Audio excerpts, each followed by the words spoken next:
Hi, friends. This weekend was wonderful as we celebrated the Love and Justice 3 concert and hosted Senator James Sanders Jr.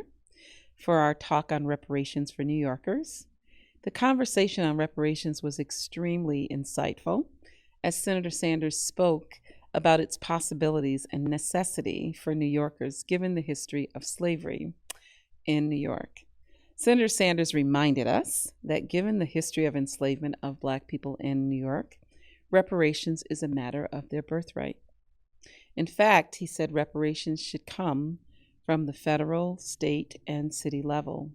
And he invited us to think about it like we do our current tax system, where we pay taxes at the federal, the state, and city level.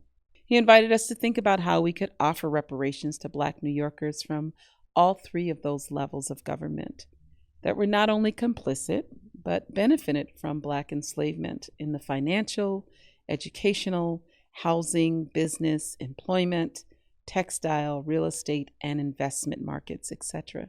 In fact, the U.S.'s entire economic system was built on the backs of 400 years of enslavement of Black people. So, when the anxiety of how we're going to pay for it arises, it's important to think about Black people being used to generate the wealth of the U.S. economy and how slave markets were some of the first trades on Wall Street. Sanders told a story of when he asked an economist if they thought Black people could ever catch up to white people with the head start that racism has given in terms of generational wealth and parity and equity without reparations. With no hesitation, the economist unequivocally said no. Finally, we were all encouraged to have conversations about reparations in our households and our circles.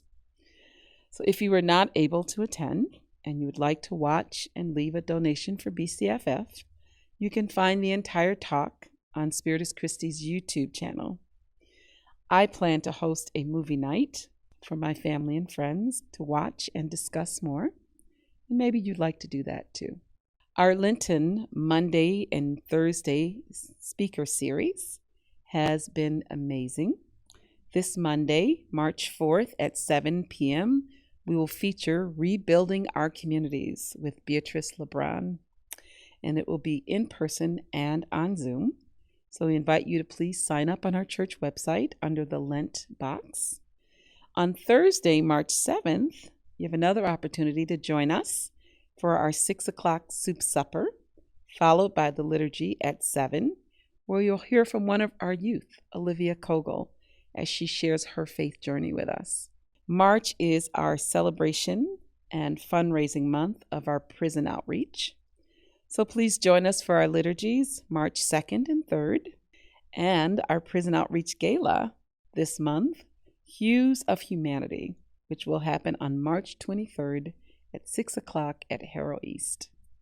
We send a big shout out to the Caring Connection hospitality teams, Dave and Meg Regan and Bridget Castleman, for making the pancake breakfast.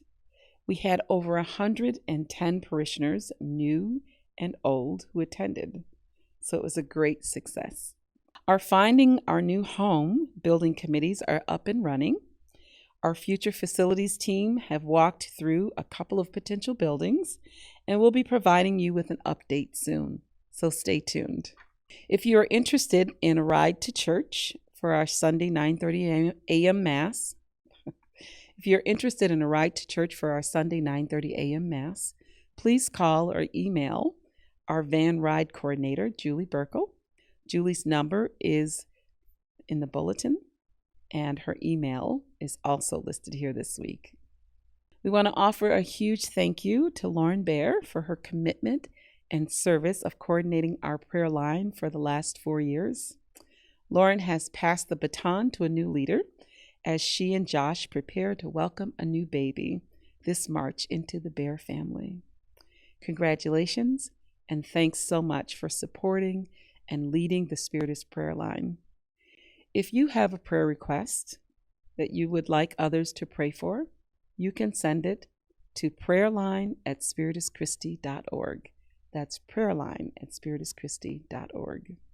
This week, we send our condolences to Chris and Joseph McKenty on the death of their son, Thomas McKenty.